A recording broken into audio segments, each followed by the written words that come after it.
It's important before we try to help our children and help them understand their sensory systems to think about our own sensory systems and what we need to help regulate ourselves as mature adults. I'm going to use myself as an example. So in high school, I didn't have a great grasp on my own sensory preferences and what helped me feel regulated. But in college, I did. So, in high school, you're sitting at a desk for long periods of time, really not getting much movement throughout your day, no water bottle, you eat lunch at a certain time, really just didn't have much control over what was coming in from my environment. Another thing in high school is I didn't have a great grasp on my learning preferences and my learning styles, and that really changed when I went to college.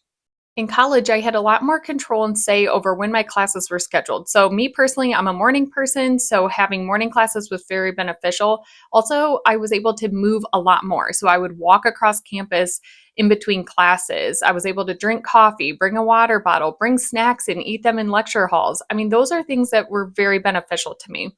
Another thing is, I'm more of an auditory learner. So, I would do things like record myself quizzing myself and listen to it if I was going out for a run or on a long drive. I just didn't do those things in high school. I didn't realize how I learned and what could best help me be a productive person.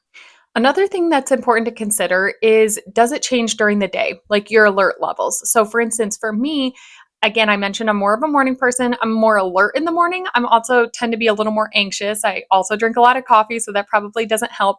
But then in the afternoons, I'm very, very sluggish. So, knowing this about myself, I try to schedule more important things in the mornings. And then in the afternoon, I do take more movement breaks and try to do things that help keep me a little bit more alert, knowing that if I were to sit or lie down, even if I don't have a lot going on, I'm probably going to feel even worse. So, some questions I'd like you to consider would be like, what do you need to concentrate during the day? Do you like to swing your leg around? Do you like to fidget? What do you like to eat and drink? Do you like to have a quiet environment? Or do you like to listen to calming music when you're trying to focus on an activity?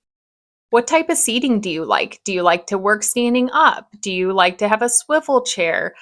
Do you like to have a clean desk? Or do you like to have a lot going on in front of you?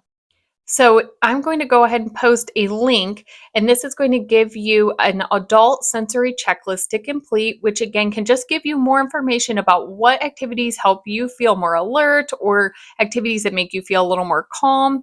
And this can just really help because it kind of starts with you having a better awareness of sensory processing and sensory regulation with yourself to be able to help your children. So, this is the sensory motor adult checklist, and it just gives you an idea of what your preferences are and what types of activities make you feel more alert or more calm. And this is very beneficial to trying to better understand your children and what they might need.